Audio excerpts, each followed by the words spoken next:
Imagine a deal that could redefine global trade, impact millions of jobs, and shift economic power balances. That is exactly what the India-EU Free Trade Agreement is trying to do. But what is in it for India, and what is in it for the EU? Why has this trade deal been over 15 years in the making?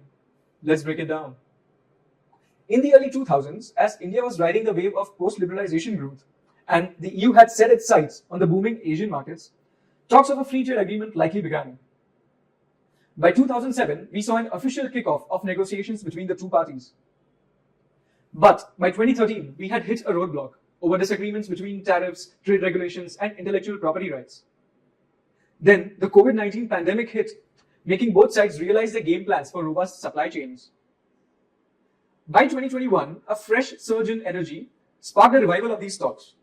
And in 2024, we could see a landmark potential deal on the horizon of 2025. As of March 2025, significant strides have been made. The European Commission President, Ursula von der Leyen, visited New Delhi in February to co-chair the second India-EU Trade and Technology Council meetings. This platform has been instrumental in aligning both sides in trade regulation, technological cooperation, and regulatory standards.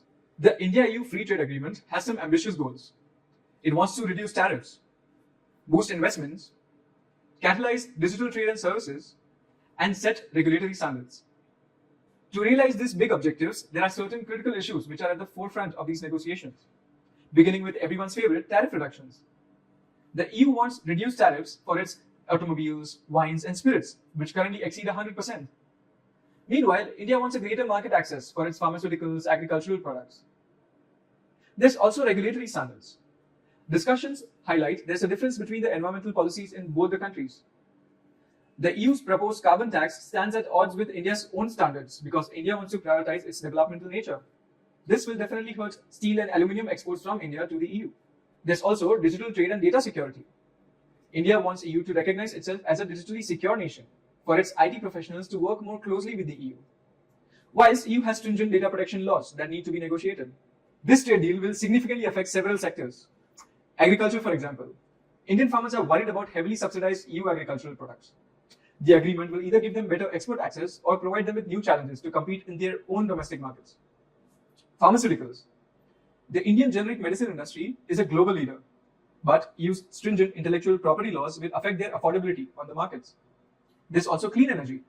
With both sides committed towards advancing clean energy solutions, we will see a significant boost in investments for whoever is working in solar, wind, or hydrogen energy practices. The successful conclusion of the India-EU Free Trade Agreement could be a game changer, reshaping global trade economic practices.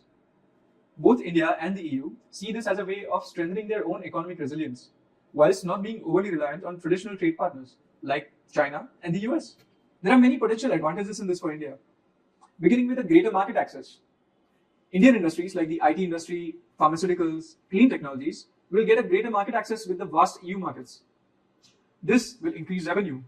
It means more exports and a lot of new job creations. Investment boost. Increased ties with the EU will drive infrastructural development, innovation, as well as technological upgrades for India. There's also global positioning. Strengthened ties with the EU means India is less reliant on trade partners like China, offering a more balanced approach to global trade. There are also potential disadvantages to this, such as the regulatory challenges it provides. The stringent regulatory challenges from the EU in quality standards, intellectual property rights, environmental policies will increase compliance costs on Indian industries. There's also domestic market pressure. Increased imports from the EU could potentially lead to job losses in Indian industries like the textile and manufacturing industries.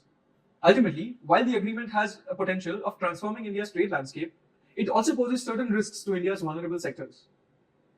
Can this trade deal successfully help India's complex and diverse economy? But the impact of this goes far beyond just India and the EU. Imagine ripple effects on the global stage. For example, the Indo-Gulf dynamics. Both parties have a lot of investments between them when it comes to energy and infrastructure. But this trade agreement could shift their economic regional facilities and the strategies with which they achieve them. There's also the Indo-Russia relations.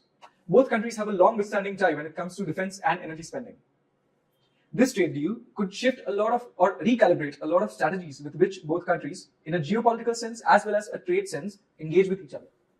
There's also India-US trade relationships. New, strong ties with the EU could strategically impact how India and US trade with each other, balancing power in an increasingly multipolar world.